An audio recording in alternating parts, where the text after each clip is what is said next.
Some etiquette practices, I'm still talking pockets. Get me started.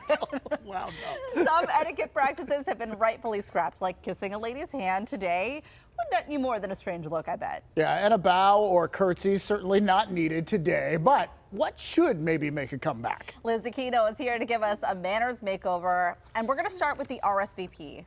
Yes. And I feel like invitations in general have changed because a lot of them are digital now. Right.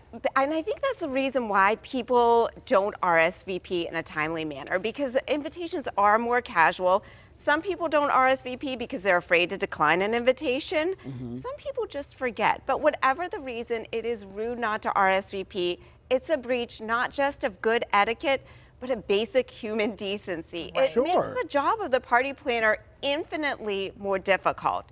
So RSVP as soon as you get that invitation. If you don't know whether you can go or not, put it on your calendar, make a note, RSVP on this date, as well as putting the date of the party on the calendar. Yeah, Okay. it can drive the host nuts. Absolutely, Yeah. it makes Yeah. it so difficult to plan. All right, you talk about making personal contact on special occasions. What do you mean Right, by that? right. When I get a happy birthday, either face-to-face or a phone call, it's a whole different vibe than when I get that same happy birthday via text. Even though the sentiment is the same, you just feel better when you get the phone call or the face-to-face interaction.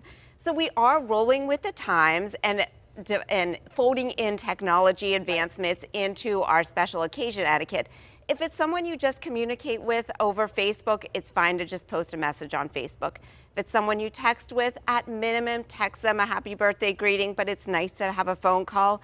And if it's a special close friend or family member, then by all means call them at minimum, otherwise video chat or do it in person. All right, let's talk about dress, because Yes. this was actually a What You Think Wednesday question that we had, that more people are dressing so casual, even wearing what some might consider PJs or loungewear out just to go to the store. Right. It's not that difficult to put on some pants. Let's do that. Let's not, as adults, wear I love how you pajamas. said that, Liz. It's not so difficult to put on some the pants. Yeah, yeah.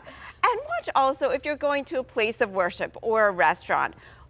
What you're wearing can really change the atmosphere and the experience that other people around you have. For example, if you're standing in a pew behind somebody wearing really short shorts or jeans with gaping holes in them, that's probably not the place you should be doing that. Although Steelers jerseys apparently are acceptable, as Oh, we've seen. Well, it's Yes. Pittsburgh, so yeah, I mean, we have to That realize one is that. okay. So apologizing, sincerely apologizing, doing it in person makes such a difference in moving forward, right? Absolutely. The faux apology is a huge trend that I see every time I turn on the TV.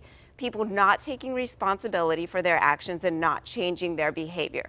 So if you make a mistake, it's best to apologize in person if possible. If not, a phone call or a video chat is good.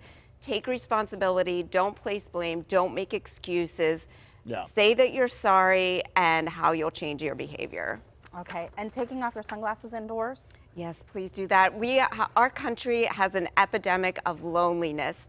By not making that eye contact with someone, that's just furthering that epidemic, increasing it. So take off those sunglasses, have that face-to-face greeting and communication with people.